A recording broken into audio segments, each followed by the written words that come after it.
Yesterday on a group coaching call, one of my clients brought up that she has a negative perception of law enforcement, and she is a police wife, and she said she loves her husband, she trusts her husband, but as she described her feelings and thoughts about police in general, I thought, it's like a dark cloud on her relationship and really preventing her from truly being proud of her husband. And what that does is that whenever there's something negative, like he's got to work overtime, he's gone for 10 to 15, 18 hours in a day, and she and him have an 8-month-old baby,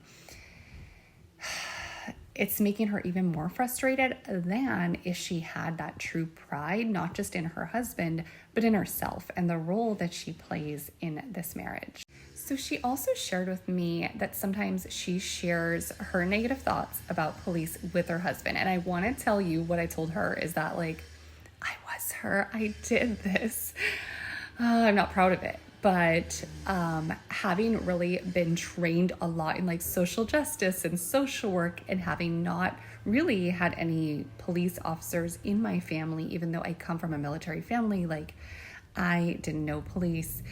I had a lot of negative perceptions and would say things to my husband, and that is not fun for him to deal with. That did not help our relationship at all, right? What I challenged her to do and what I had to do was, one, learn about my husband. I don't need to know about every police officer out there, but really take a moment to listen to why he's in the field, the things that he deals with at work, his passion for the subject. So police, just like any other profession, there's good ones, there's bad ones, right? And she's saying her husband's one of the good ones. She loves him, she trusts him, all of the good stuff. And so what I said to her is a little coaching homework, and that instead of sharing those thoughts when they do pop up in her mind with her husband, to write them in the notes app of her phone without any judgment, write them down first. Secondly, maybe the next day, go in and write something a little bit more positive. That doesn't need to be the extreme opposite of it, but it's just a tad bit more positive. And that's the way to start rewiring the neural pathways that she has created about all of her negative thoughts, just to gently go to the next, best thought.